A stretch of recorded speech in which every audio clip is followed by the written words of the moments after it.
up, guys? This is Ethan here with All Talk with Jeds, and today I will be going over UFC 241 that happened over the weekend.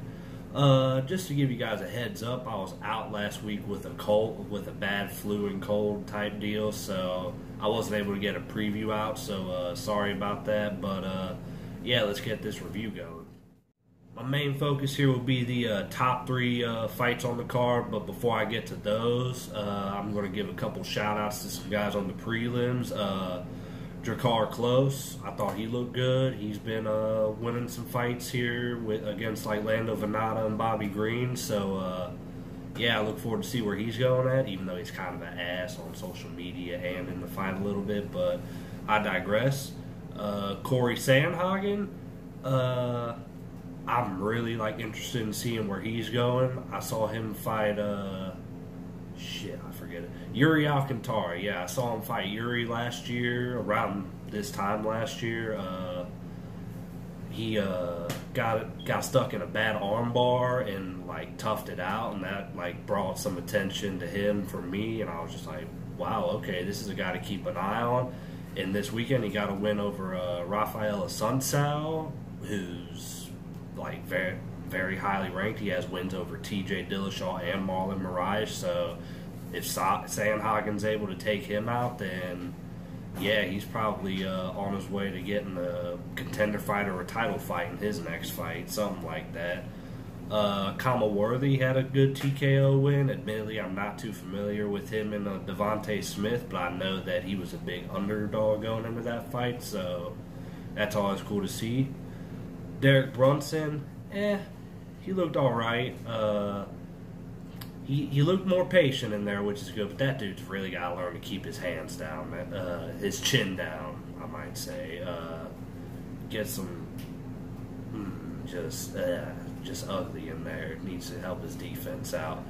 Sodiq Yusuff, his fight with Gabriel Benitez was a good fight for how long it lasted. It was only a one-round fight, but he looked good in there.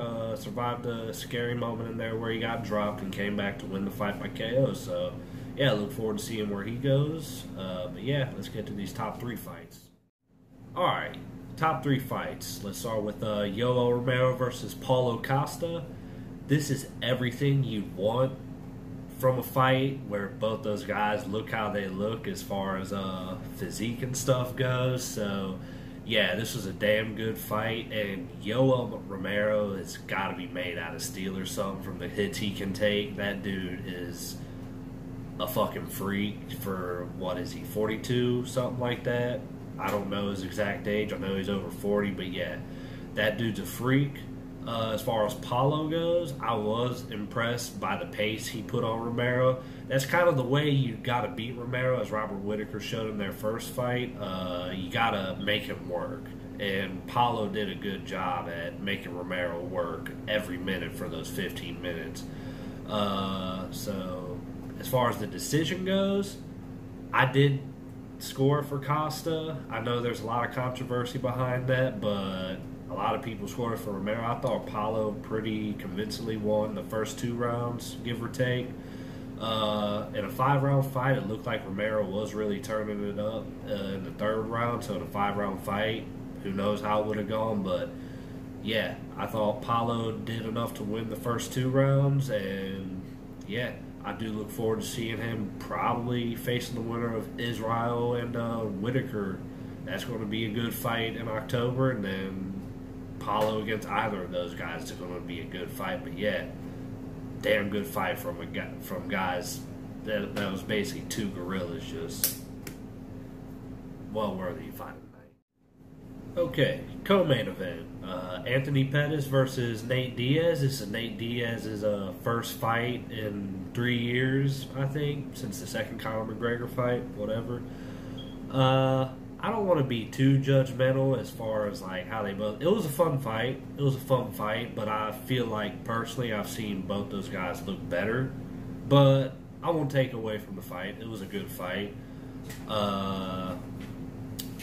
Diaz did what he does, man. He was this was a really contrasting styles matchups as far as I felt like they're both bad matchups for each other, if that makes sense. Diaz doesn't really defend kicks well historically, and then Pettis doesn't react well to pressure, which Diaz is known for putting the heat on guys early and often and all throughout the fight. So, yeah, I felt like this was a very interesting style matchup, and for the most part, Diaz was able to get his game off more than Pettis was, and he was able to come away with the victory here. As far as what's next for both guys, it definitely looks like Diaz is going to fight Masvidal next, hopefully. And I do like this in the sense that it's really kind of sticking it to Conor McGregor as far as like the UFC saying, hey, we don't need you. We got two superstars right here that are going to be fighting in a big money fight without you. So I do like how that should. I like Conor McGregor, but that dude needs to fucking get in there and fight at the end of the day. Just fucking fight, dude.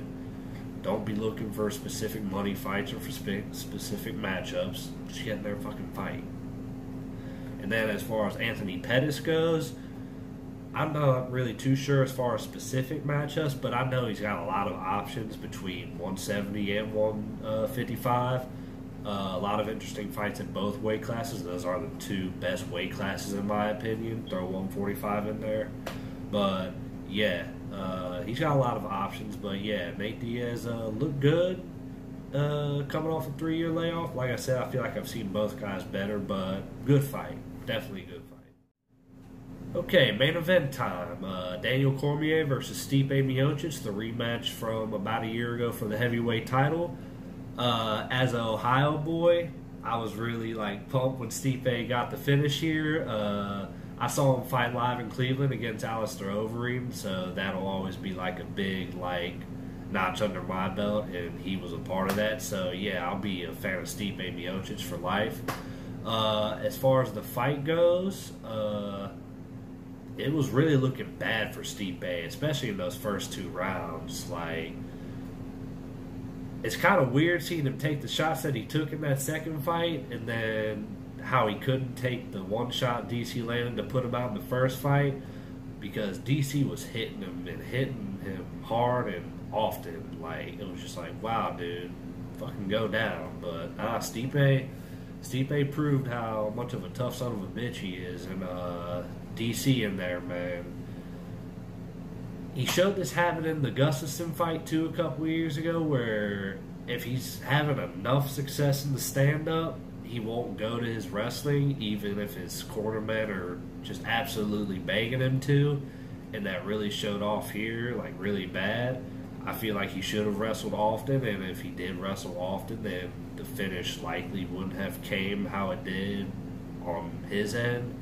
But I felt he looked good overall until those body shots started coming. I started watching. The first fight I saw DC in was against Jeff Munson in 2011, and since then, you could see him struggle with body shots against guys like Josh Barnett, Frank Mir. Obviously, John Jones picked at him every which way, and the body was included there, but he hasn't shown exactly a great reaction to body shots throughout his whole career, and here Stipe just kind of tuned in on that in the 4th round. That left hook was mean, the left shovel hook, and it just really kept digging in there until got him good, and then hit him with the right hand upstairs that he didn't see coming. And then that's what led to the finish.